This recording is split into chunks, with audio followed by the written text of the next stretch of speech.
patients. We're increasing staffing at our Office of Consumer Health Insurance toll-free line to ensure that Illinoisans know their rights, whether fully insured, uninsured, or underinsured, and that hotline can also help individuals determine their insurance coverage. The number for that hotline is 877-527-9431. And I'll repeat that again later in this news conference. We're also drafting guidelines for nursing homes and for state employees who work at facilities that serve our most vulnerable populations. Illinois was the first state and remains one of just a few states nationally able to test for COVID-19.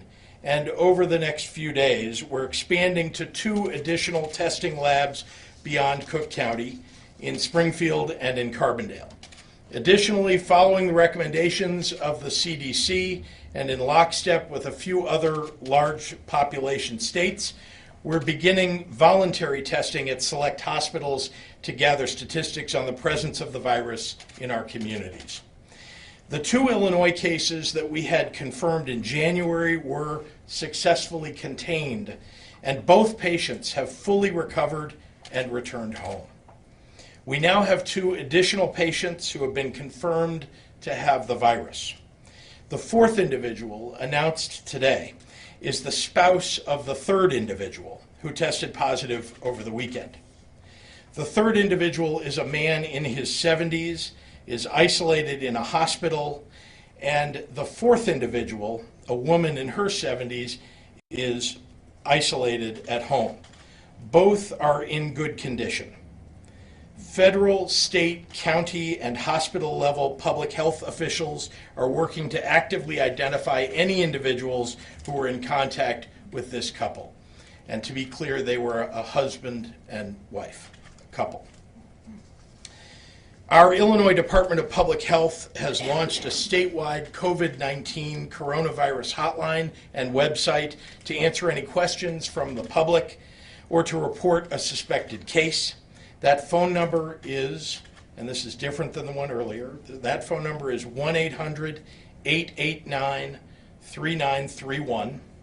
And online, you can go to idph.illinois.gov. And I'll repeat these again later as well.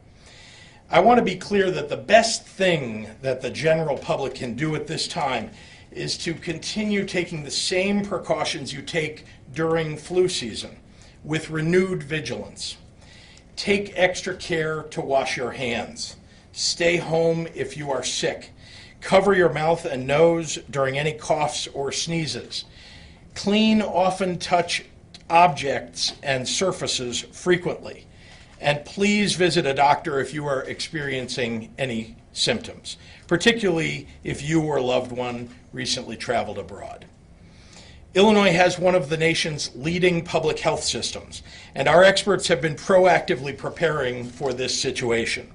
Our Illinois state and local agencies and officials have decades of experience in developing responses and preventative measures for outbreaks. And since the earliest days of my administration, my agency directors have been coordinating preparedness throughout the state for any and all emergency situations. Last August, I'll remind you, our Illinois state agencies partnered with the U.S. Department of Health and Human Services and FEMA to run a contagious disease simulation exercise for potential outbreak situations. We are ready to put the weight of the state behind a full-fledged response when needed and if we meet those thresholds. As it stands, the risk to the general public remains low. What's more, I want to emphasize that this virus isn't specific to any one ethnicity, nationality, or population. Just today, I joined Representative Ma and Senator Munoz to dine and shop at local businesses in Chinatown. Over the past few weeks, misinformation has caused business and foot traffic to drop significantly. And that's bad news for the restaurant and shop owners and everyone that they employ. So please join me in enjoying all that the neighborhood has to offer. And now to talk more about the medical components of the virus and what precautions to take for you and your family, I want to introduce IDPH Director Ngozi Ezike. Thank you, Governor. Thank you for your attention. So thank you for covering this very important situation. I'd like to thank Governor Pritzker for providing the resources and the support we need to respond to this novel coronavirus, COVID-19. So again, as you've heard today, we did announce a fourth individual in Illinois who has tested positive for COVID-19. While CDC will have to perform confirmatory testing for this presumptive positive, every precaution is taken because we do believe in our lab results. The fourth individual is a female in her 70s, and just as we had in our first and second cases, this is the spouse of the third case. The third case is hospitalized and in isolation, and the fourth case is at home in isolation. Public health officials are on site at the hospital. We have federal CDC GO team on board. We have our local health department. We have the state health department employees. We're all conducting interviews, working with the hospital administration to identify all the potential close contacts to both the third and the fourth cases. So we're working with the healthcare workers to ensure that we prevent additional spread of the virus. And in cases this involves keeping healthcare workers at home who were in contact with the patients. We are using every tool and every resource at our disposal to contain the spread of this virus. We are still in containment mode. I really want to thank our local health departments and our hospital partners for just the intense collaboration and cooperation. We've been on site all day Saturday, Sunday, they're there now, and we really want to thank our CDC partners. We continue to respond to this outbreak in full force. The risk does still remain low. We have these 4 cases that you're aware of, and we will continue to be monitoring the situation, and we will update you if anything changes. It is possible that there will be additional cases, but we are working to minimize the spread in the best possible way. As you heard about also on Friday, we are starting today with our Sentinel surveillance. This is an aggressive strategy to go out and be looking to see if there's community transmission or not. And so we're taking samples from the community, from people who agree to participate. If they present to a hospital or emergency department and have flu-like illnesses but test negative for the flu or test negative for other common respiratory viruses, they can be tested for coronavirus. And it's with that kind of surveillance that we will be able to see if we have circulating virus in our communities. So as we identify any cases, we may not. If we do, we'll be sure to notify you and let you know of what our future and next steps will be. But again, the risk to the communities of Illinois is low, and we will continue to work collaboratively with our local health departments and our federal partners to ensure that we're doing everything we can to be ready for whatever is around the bend. Thank you. We got questions. So for starters, where exactly will this surveillance or whatever you're calling it testing take place? Is it at all hospitals, all doctors' offices? I mean, that seems kind of crazy. Can you explain? Yeah, great question. So we're starting off with some pilot hospitals to start with. They are here in northern Illinois, and in short order we'll be expanding to different locations in southern and central Illinois. Can you give us a specific list? And we can. I can give that to you offline. okay. Is the information being pushed out in several languages? Spanish? Yeah, we are trying to reach out. I'm trying to do a media in Spanish. We have a lot of our documents that have been translated into Chinese. And so if there are other requests, we will work on getting all of those things translated. Also, is the age of these 3 or 4 individuals up in age, is that a coincidence, or are they more vulnerable to being intercepted? Yeah, thank you for that. So we have seen from what we've seen across the world, especially in China, where obviously the focus is, they have been mostly in older and infirmed people. Our cases have been all above their 60s. So we have seen that there's not the same kind of attack rate in younger populations under 19. So again, we're learning about this virus and trying to get all the details, but we have seen it have more complications in older and people with pre-existing conditions. So how Thank you. did we know where these people contracted the coronavirus? Were they Right. China? So again, this is new and it's evolving. We just found out about these cases over the weekend, so we are in the process of investigating that. When we know more, we'll be able to share. Can you share any details about whether they traveled, including on public transit at all? And can you also explain why it is that one is hospitalized and then the other is at home? So what is the difference, and sort of what are the rules for home quarantine? Yeah. So without getting into too much of their personal medical history, we in general would like to keep people out of the hospital if we can, right? So that minimizes exposure to other healthcare workers. So any chance that we have to be able to say that somebody is well enough to stay at home, we would prefer that over bringing them into a healthcare setting and exposing employees potentially to that situation. What about their travel? I'm sorry. How many people in Illinois are being monitored? Currently, from all avenues, the people that are being actively monitored twice a day for symptoms is at 286. And that number changes every day as people get 14 days away from their exposure or 14 days away from the area that we are isolating them from.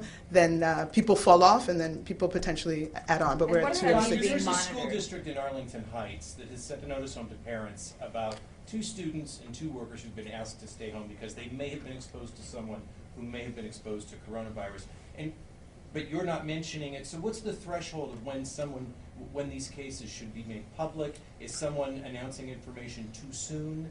Or is this something that you're prepared to address? So as she asked about how many people are being monitored, there are 286 people being monitored, but we are not getting into the details of each of those individuals. If they develop fever and respiratory symptoms, and then they get tested, and then get confirmed, that's when we count them as a case, and that's when we share. But all the people who potentially were exposed, we're not getting into details of all of those individuals. Can I talk to you about the first responders? I know in Washington State right now there are about 24 first responders, mostly firefighters, who were quarantined in that state. Are there specific protocols in Illinois on how to better protect our firefighters and first responders? This is a question for both. Right, so that is part of our Office of Preparedness and Response. We are over all of the EMS work that happens in the state, and so we already have preparedness plans that were associated with the pandemic flu exercise, and so we are just adjusting that to the COVID-19 response, but we're just trying to make sure that is definitely our domain at Department of Public Health, to make sure that in the case of, say, if we moved into a case of widespread community transmission, that we would have enough equipment for our first responders, and that we would give them the appropriate protocols, and that they would know how to respond to calls. So technically now they're trained and they have all the gear and equipment that they need. So we have an inventory of all the PPE, and we have access to additional stockpiles, so there's no lack of equipment at this time. What about the resignation recently of the state's chief epidemiologist? Why did that happen? Was she forced out, and how are you handling the situation now without a permanent individual in that position? So we do have an acting state epidemiologist. In fact, that individual has served in the role in the past for over 15 years. So he is more than experienced. He's dealt with H1N1s, SARS, Ebola. So we are fully staffed in terms of that position. We will be looking for a permanent position, but we are also identifying other partners in the community that were partnering with us in this coronavirus, but there's no lack of expertise or clinical expertise at this point. There's time for a couple more. I have a question about the potential economic impact of the virus. Can you talk about your strategic planning or any issues or concerns you might have with this one? Sure. Let me also just continue the response by saying that the acting epidemiologist has been very actively involved in everything that's occurred over the last week or more. So people should feel comfortable that we have terrific epidemiologists that are in the leadership and also on the team. So, number one, it's unclear what the economic effect would be broadly. I will say that there are expenditures that are being made by the state in order for us to be fully prepared. And I have worked closely with our federal representatives. In fact, this afternoon spoke with Senator Durbin. Earlier this morning, as we mentioned, there was a call with Vice President Pence in which, on both those calls, we discussed the potential for a reimbursement and a broader appropriation bill to help states cover these significant expenses. But, again, this has been about preparedness and making sure that we have all the PPE that we might want in the possibility that things, evolve beyond where they are now. We have stockpiles of PPE today for all of the first responders and all of the hospital workers and healthcare workers that we need. And we want to make sure that we're procuring everything that's necessary. So that's the kind of economic impact that we're looking at.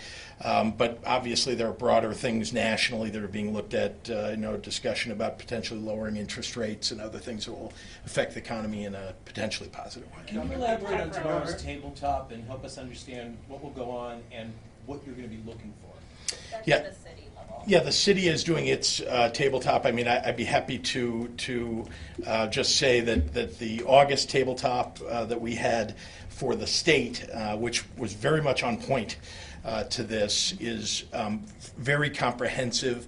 The purpose of a tabletop in the end of the day is to make sure that you're getting to all the details that would be necessary in the event of contagious virus. And so it's very helpful because you start thinking about every item of PPE, the personal protection equipment that's necessary. You start thinking about all of the people that you might need to cover in some eventuality, and even around things like insurance coverage like we are dealing with today. So those are, it's an exercise that really does help prepare all the agencies, not just IDPH, but also our emergency management agency, obviously state police, and others who are engaged in, the broader homeland security issues. We just held a press conference down in Springfield today, and they were somewhat critical about your budget proposal that would withhold some local tax revenue if the graduated income tax doesn't pass in November. Won't that potentially lead to property tax increases at the local level if the graduated income tax doesn't pass in November? Let me just say that the effect of not being able to have revenue available to cover what is a structural deficit for the state has an impact across the board, I think, on a lot of folks. There is nearly $2 billion, that's around a $2 billion structural difference between revenues and expenditures in the state, and those who are critical of the way in which we've talked about balancing the budget have not offered a real plan for bridging that gap. And so I'm open to every suggestion that is made by people on either side of the aisle about how to do that. My door's been open. I think all of you know I have really worked across the aisle and developed good relationships with people. I know that it's election time and people want to stand up and be critical because it seems like it's helpful to them to do it. But I'm really all about trying to solve the problems that the state has, and so I would just direct them to come speak with me about what their ideas are for balancing the budget. All right, thanks, everyone. The city, Yeah, one more. the city launched early voting today, Yeah. and they're using all these touch screens. And there's some concerns raised about, could this be a potential, problem with the concerns about coronavirus? Should there be concerns about that? Let me just say that people should not be overly concerned about this. What you should do is follow what I described earlier, the protocols that you should follow, in the flu season. The same thing would be true in any other year, that any surface that you touch that other people are touching, which we do all day long, is a surface that probably needs for you to go wash your hands or whatever afterward, or when you get home or when you get to the office. People should not touch their faces after they touch public surfaces that other people are touching. I mean, those are the same things that you would do in any other circumstance. You're going to give out those phone Thank you. numbers, the phone Oh, yeah. numbers? On election day, Governor? Could it hurt turnout? I'll send out the phone numbers. Can we also get the list of PPH will send those to you. Yes.